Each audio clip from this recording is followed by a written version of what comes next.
First, thank you so much for agreeing to do the video portion of the Associate Spotlight. I find them to be so wonderful because I get to hang out with you for a little bit, and then everybody else that gets to watch them just gets to know more a little bit about you, which congratulations on being the Associate Spotlight for September. This was something that there were several people that have talked about Jarrett as somebody who's just an exemplary Adafio employee who is a person who exemplifies the core values. And so it made sense that when I get those, sometimes I have to kind of move things around and bring those to the top of the list. And you were that person. So, I'm glad to hear that.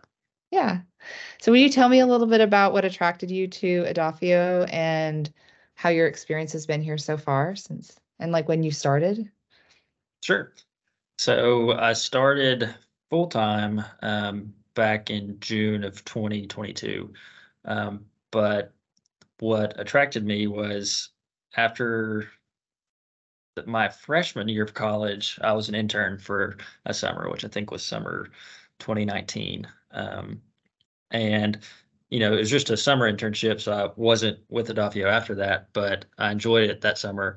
And then Yeah. when I was coming up on graduation of college and I was looking for a full-time job, Adafio is definitely near the top of my list because I enjoyed that experience so much. And so reached out and got the full-time offer. Where did you go to school? University of Arkansas. What made you decide that you wanted to do cybersecurity? What brought you into that field? That's what my original internship was in. And it was kind of like my dad's recommendation at the time. That's it. Yeah. Smart. And so I liked it, and it's definitely a great field to be in, and try to focus some of my college classes after that around cybersecurity. And was still interested in it. So it's an easy choice on what to apply for when I was reaching back out as Sure. well. When you go to school and you have this idea of what you want to do, or you this major and you go in it and then you realize it's not really what I thought it was all cracked up to be, and then you have to shift gears and go a different Hmm. route, or God forbid you get your degree and then you decide afterwards, you've gone through all the work and then you're like, I think I need to go back to school because this isn't it bringing me joy at all.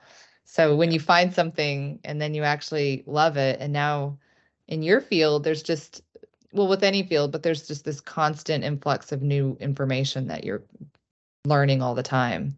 So you're always kind of a new person in the cyber field when you're Yep, definitely. always learning that, having that beginner's mind. So you've been full-time since 2022.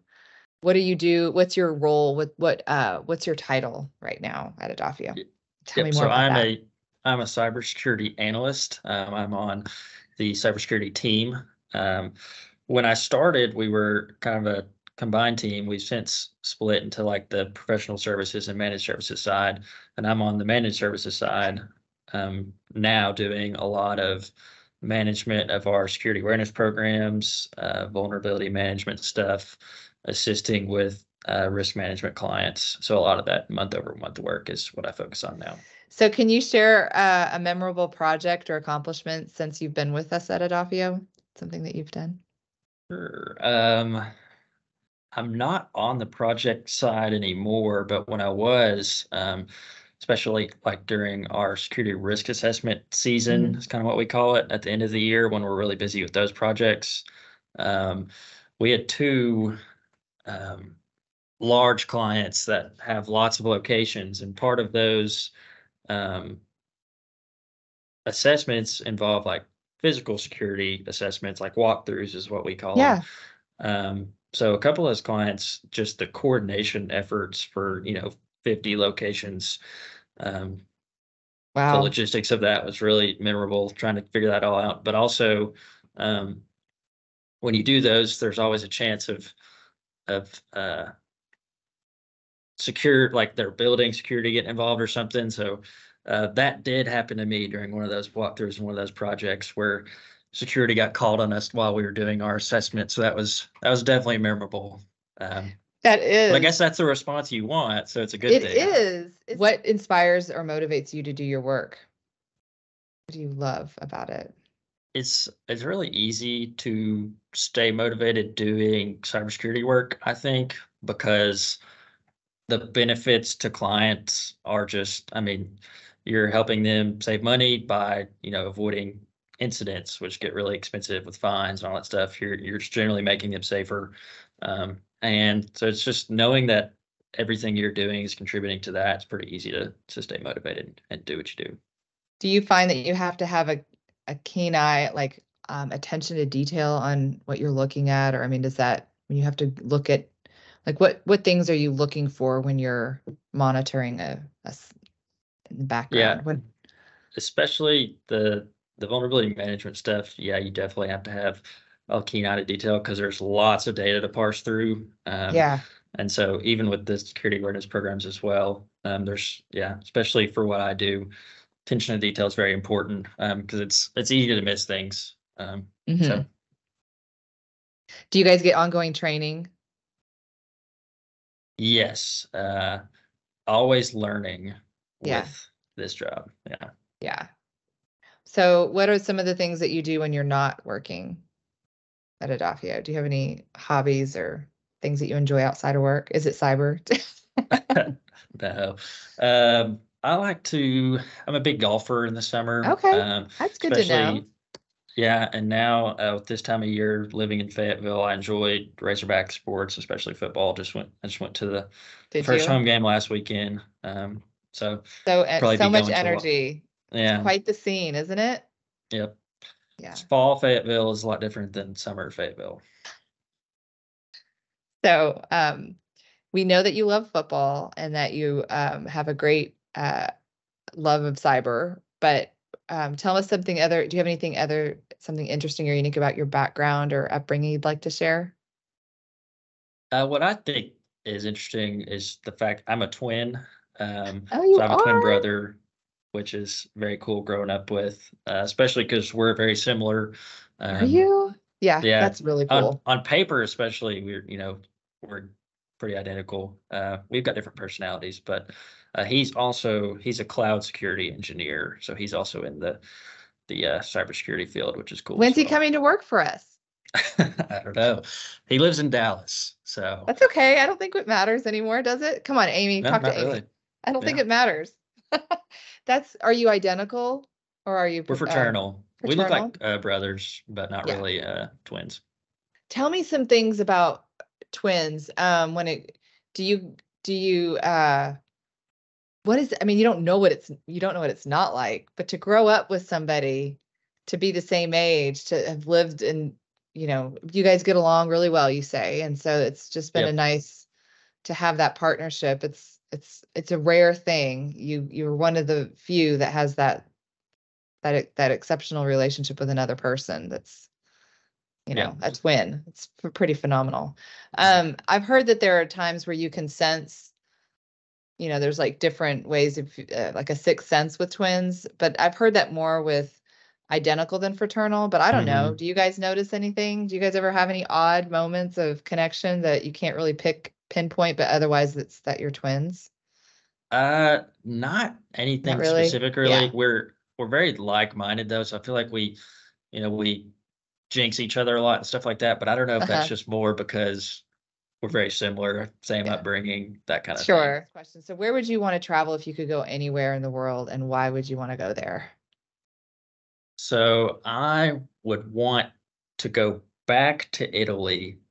And I say Yes. back to because I got to study abroad there in college, but only for a couple of weeks. And it was phenomenal. And I really want to go back, like with my family or significant Hmm. other, that kind of thing. Just because I love Where being did there the whole you time. where did you study in Italy? What city were you in? The campus was in a really small city in northern Italy Uh-huh. called Paderno del Grappa, but it was like 2,000 people. It was Sounds quite about romantic, yeah, it was about you know? an hour from Venice.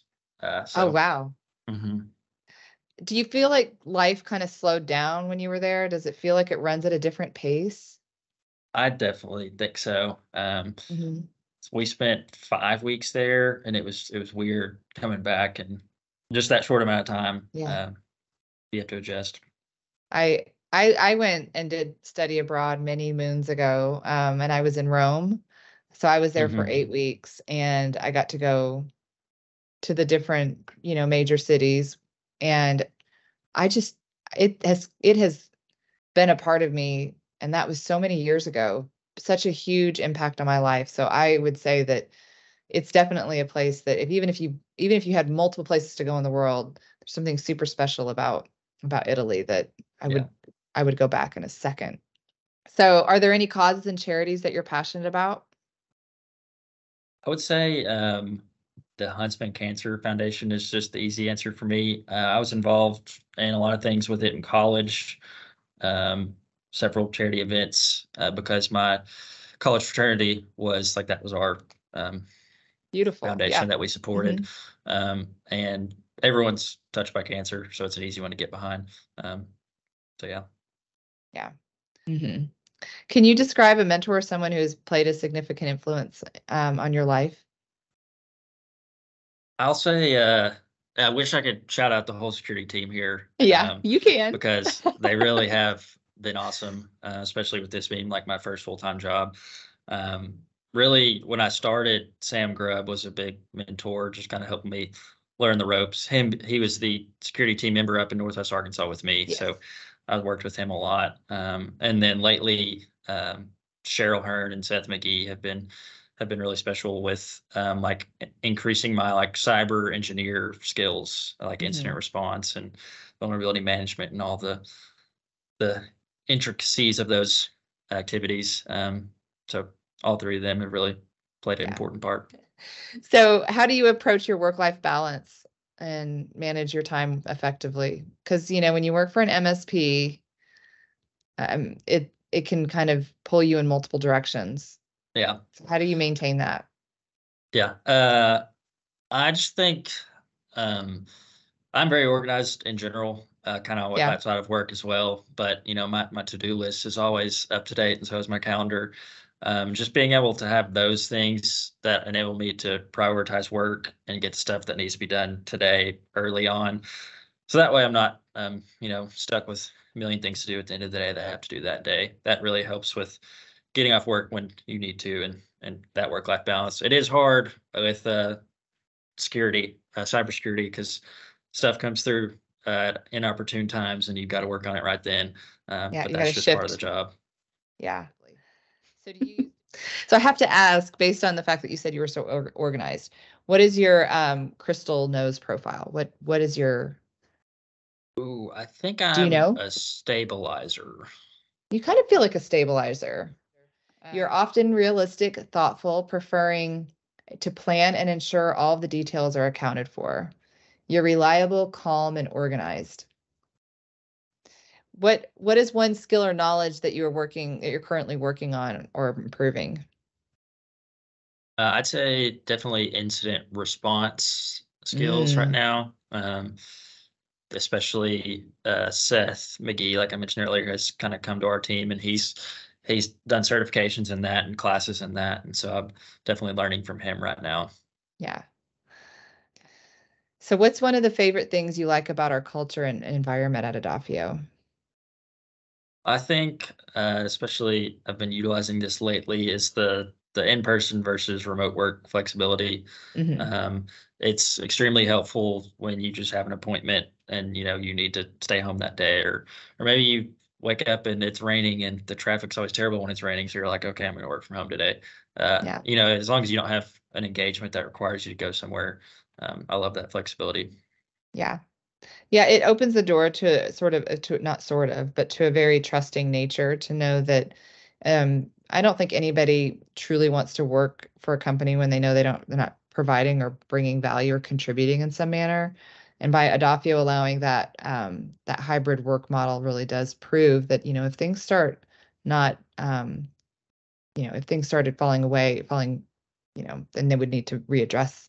But I think most people Hmm. do truly want to um, work as hard as they can to provide value wherever the location may be. And Yeah, especially in technology, where anymore you don't necessarily have to be on site. I mean, it is important in some cases, but that's a case by case situation. So they're yeah. unique. Yeah. What would, if you could give one piece of advice to new hires, and I wouldn't even just say new hires, but um, anybody going into the technology or cybersecurity in space, maybe not just at Adafio, but just in Yep. general, what would that be? I think one of the most important things I've discovered so far is to always be learning. There is, especially cybersecurity, or just technology in general, tons of certifications to be going after, a million different things you could be researching to make yourself better. So you just never want to be stagnant. Yeah. Always want to be chasing something, chasing new knowledge. Are there any podcasts or newsletters that you subscribe to? And maybe it doesn't even have to be related to cyber, but things that kind of bring you joy that you learn from or that you might want to share. Like sometimes for me, I like the New York Times, and so I try to read Hmm. that every day. Is there anything that you listen to or watch or read? I can't think of anything specific. Hmm. CISA is a government institution that puts out a ton of cyber information, Yeah. which is always reliable. But I haven't. I've asked people actually about podcasts before, and I haven't uh, found one that I've been consistent in watching. Yeah. But that's definitely something to look into as well.